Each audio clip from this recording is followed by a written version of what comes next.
Mes salutations les plus distinguées, mesdames et messieurs, chers membres du jury. Je suis la digne enfant de mes parents et je me nomme Figarette Salomé. Je suis actuellement en classe de 4e dans cette belle école qu'est Cours-Lumière à Lomé, au Togo. Aujourd'hui, malgré ma timidité, je suis qualifiée à la finale établissement au concours ambassadeur en herbe. Dans cette phase de la finale zone, je m'intéresserai dans la thématique citoyenne, citoyen, égaux et solidaire au sort des femmes dans nos sociétés actuelles. Pour commencer, qu'est-ce que la société? C'est la vie en compagnie, en groupe.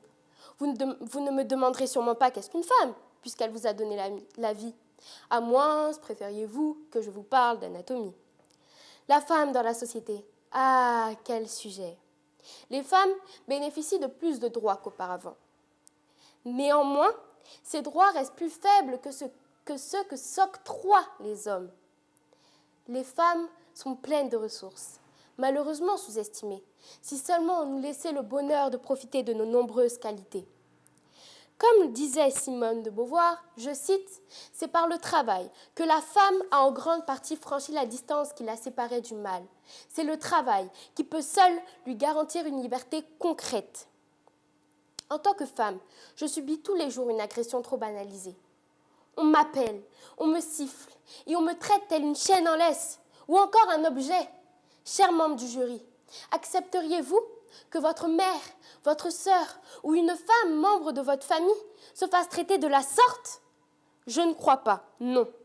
Et comme le dit un recueil de maximes et sentences espagnoles, je cite, « Femme quinteuse et fumée et gouttière, chasse l'homme de sa chaumière. » Les femmes, considérées par l'homme comme objets et acquises, se font littéralement vendre dès leur plus jeune âge à des hommes bien plus âgés, déjà majeurs.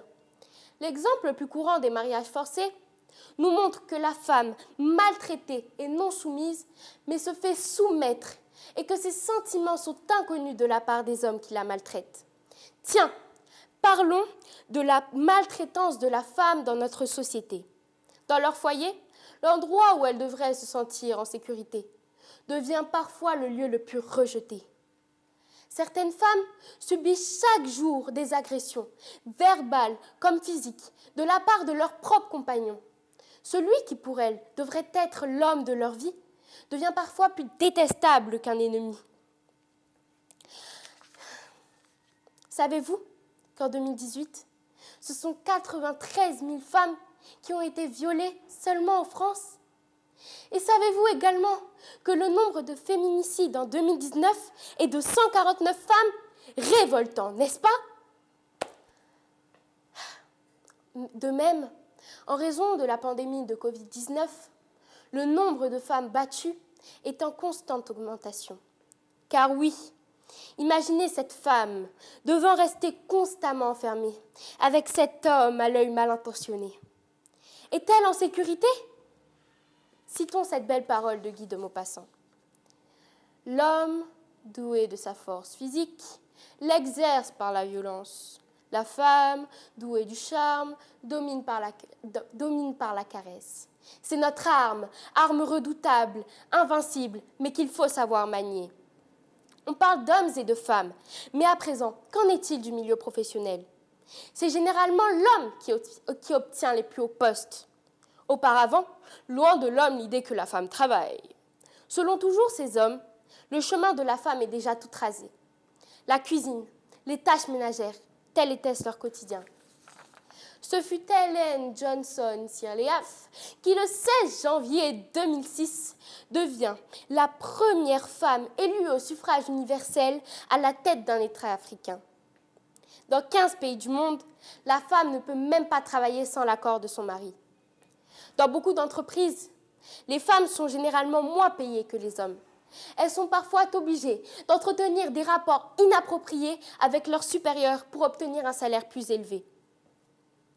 Pourtant, les femmes sont très intelligentes, ainsi que très fortes mentalement.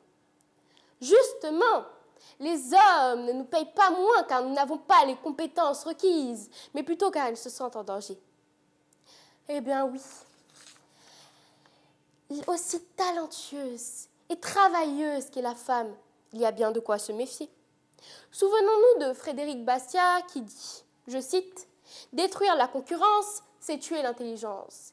Eh bien oui, les hommes, reprenez conscience. Et dites-vous que ce que vous nous faites est plus signe de faiblesse et de méfiance plutôt que d'intelligence. Mais nous ne sommes pas loin derrière vous. Tournez légèrement la tête et observez notre main des mieux dessinées qui vous fait une salutation des plus appréciées. Malgré votre décision de nous enterrer, nous ne tarderons pas à remonter.